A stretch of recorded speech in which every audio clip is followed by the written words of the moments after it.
I backed away from him cautiously, but before I knew it, he had cornered me against the back wall of the lounge. I had nowhere to run. Sammy was thoroughly out of control. Rivers of thick, custard-like fluids ran down his face. Blood flowed furiously from his nostrils. This was not the Sammy I knew. I tried desperately to calm him down, pointing out that the Love Boat had been picked up for another season, and surely there would be a place for him as a regular. Nothing seemed to be working. Suddenly, the jeweled man-beast leapt upon my person and proceeded to eat me alive. I was speechless. I watched in horror as Sammy ingested me. I could feel his teeth protruding into my flesh. In a very odd way, it felt wonderful. Hey, I thought to myself, how is it that I'm still able to perceive reality, even though I've been eaten, and am now reduced to small pieces of flesh in the stomach of Sammy Davis Jr.?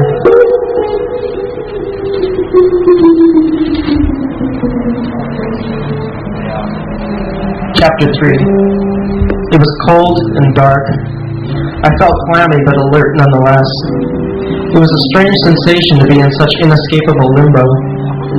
While I couldn't feel myself per se, I still seemed to have retained a sense of identity. And somehow, I had the ability to think and reason. Suddenly, however, I came to the realization of an intense burning sensation. Sweet Jesus! These must be Sammy's gastric acids attempting to break me down. There was no escaping this process. The agony lasted for what must have been days. Slowly but surely, I realized that I had entered the Candyman's colon. It was painfully tight and quite malodorous.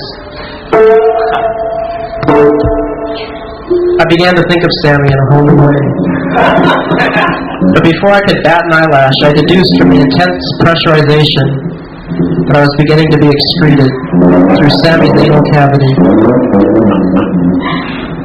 Freedom, I thought, was not far behind. Chapter 4. Not over yet, folks. Like a slap across the face, I was deposited into a small porcelain pool of toilet water. My reality was now as a large log of Sammy Davis Jr.'s excrement. As if by instinct, I somehow found the gumption to leap from the bowl and roll my way out of the bathroom and under a bookshelf in the next room. Unfortunately, the apparent toilet water and urine mixture which was coating my being began to decompose me. I helplessly began to flake off into smaller shitballs. If there truly is a hell, I was now in it.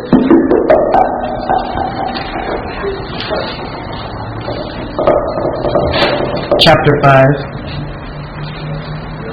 As I laid vulnerably underneath the bookshelf, I tried to calm myself down a bit. Christ, what an ordeal I've been through.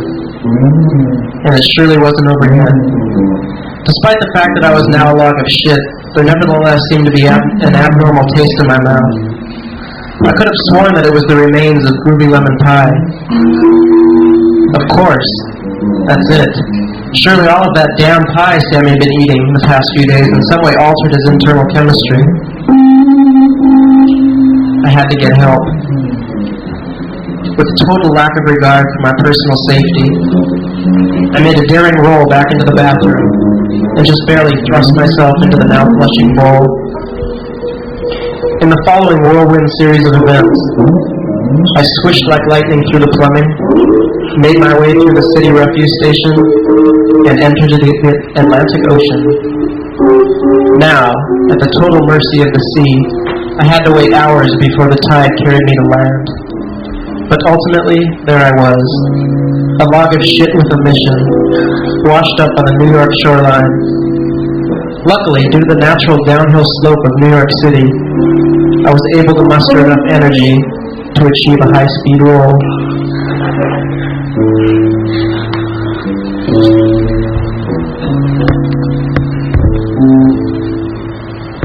Chapter 6.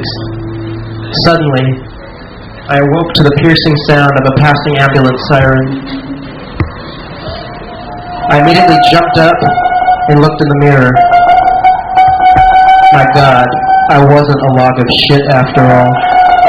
It had all been a horrifically bad dream. I made my way to the basin and splashed palmful after palmful of cold water on my face. It felt great to be human and alive. I tried to calm myself down a bit, but the dream had really shaken me up something awful.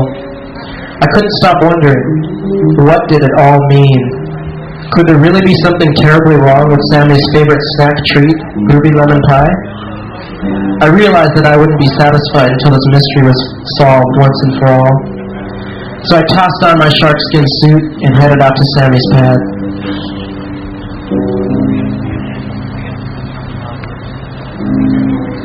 Chapter 7. It was early yet, so I used my key and let myself in. It was pretty quiet. I put some coffee on the stove and then made my way upstairs. To my surprise, I noticed that Sammy wasn't in bed. I looked out of the window to the pool area in the backyard. But no Sammy. At that very moment, I immediately heard choking and gasping sounds coming from the adjoining master bathroom. Holy Jesus, was Sammy asphyxiating? I rushed the door several times until it finally gave way, revealing a pathetic Sammy hunched over the toilet bowl and vomiting buckets full of smooth, yellow, custard-like paste. I asked if everything was okay, but he began to choke on his own bile while attempting to answer me.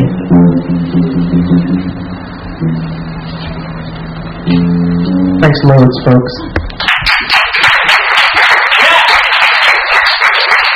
Next up is